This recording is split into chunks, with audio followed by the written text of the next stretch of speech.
Hi, I'm Isaac Boland and this is CFCO Student News. Today we will be covering psychological disorders. The psychological disorders we are covering are shown in this pie chart.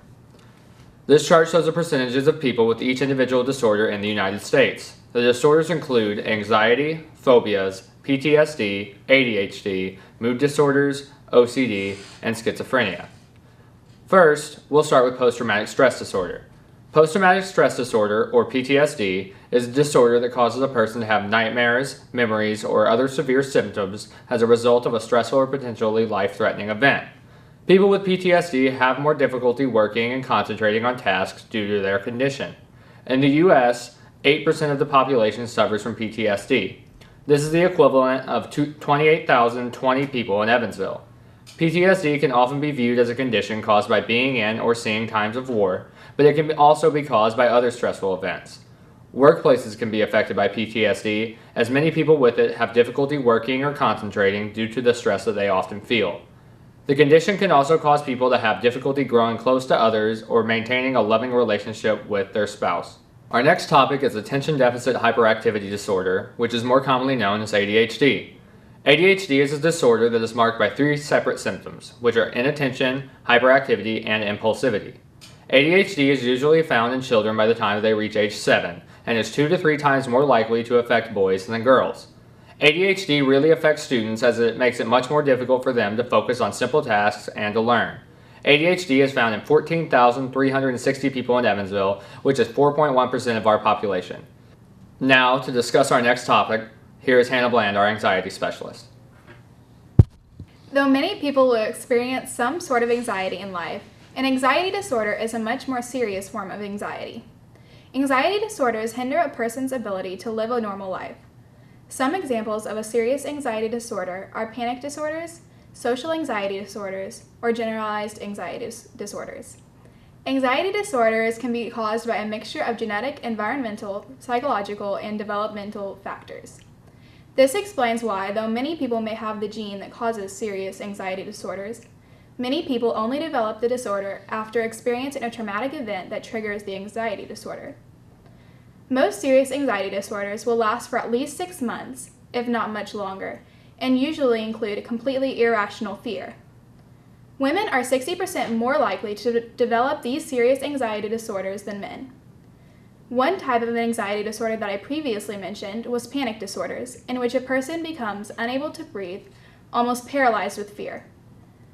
These can happen at any time and are usually triggered by some small event that should only cause a minimal amount of fear. Social anxiety disorders cause a person to have an extreme fear of what other people may think. This can cause a person to stop going to school or work or stop doing very common, everyday things. People with generalized anxiety disorders are anxious about very normal things. However, they become so worried that they are unable to complete their everyday tasks. These anxiety disorders make it nearly impossible for one to carry out a normal life in today's society. And now here to give us some information about schizophrenia and obsessive-compulsive disorder is Zachary Springer. Schizophrenia is a more common disorder than most people realize. Nearly 1 out of every 100 people suffer from schizophrenia, which makes people delusional, have bizarre thoughts, and have jumbled ideas. The hallucinations people with schizophrenia experience are caused by excess amounts of dopamine in the brain. When schizophrenia develops over a long period of time, recovery is very unlikely, but when it develops quickly, there's a much higher chance of recovery. Additionally, when a parent has schizophrenia, the chance of the child developing it is very high. OCD is another common psychological disorder in America. It is most common among teens and young adults. The obsession with certain actions or things interfere with everyday life and cause distress to the person suffering from them. Phobias are another common mental disorder in our community today, and here to talk about them is Ariel Sexton. Another mental disorder is a phobia, which is an overwhelming and unreasonable fear of an object or situation that poses little real danger, but provokes anxiety and avoidance. There are many phobias, but some of the most common ones are arachnophobia, acrophobia, and necrophobia. Necrophobia is the fear of anything dead or anything related to death, such as coffins, and affects 68% of the population. People with this phobia can feel numb, queasy, or breathless when they see anything related to death. Arachnophobia is the fear of spiders, which affects 30.5% of the U.S. population. Someone who comes within sight of a spider or even a picture of one could easily have a panic attack.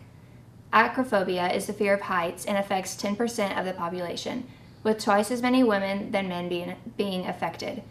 Anyone with this phobia will commonly experience breathlessness, dizziness, excessive sweating, nausea, dry mouth, shaking, heart palpitations, or even the inability to speak or think clearly. Social phobias, otherwise known as social anxiety disorders, affect about 15 million Americans. A specific social phobia is glossophobia, which is the fear of public speaking. People with this will commonly avoid having conversation with people or giving speeches. This is the most common phobia in the U.S., affecting 74% of the population. Now back to Isaac with mood disorders. While only 9.5% of the whole population suffers from a mood disorder, over 50% of children diagnosed with a mood disorder drop out of high school, which is the highest dropout rate of any disability group.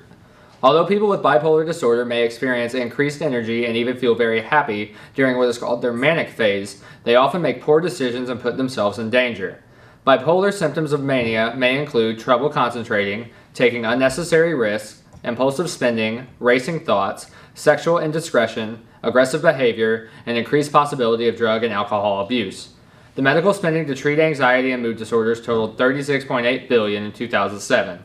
Half of these expenditures were in the form of prescription medication used to treat anxiety and mood disorders in adults.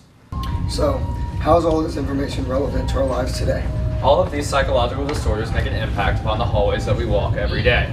It is estimated that out of the 1,000 students at Harrison, 303 have a psychological disorder. Based on national averages, approximately 42 people have ADHD, 84 have PTSD, 63 are affected by phobias, 10 have OCD, 10 have schizophrenia, and 94 have mood disorders in this school alone. Many students in the school today are not aware of the number of their peers affected by these disorders, so we need to find a way to raise awareness.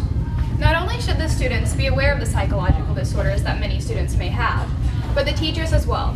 Some teachers will need to learn how to understand these students and deal with them in a different way, or possibly even change their teaching style. It is very important that we be both aware and accepting of all the people with psychological disorders. That's all we have to say today about psychological disorders. Thanks for watching and stay classy, Evansville.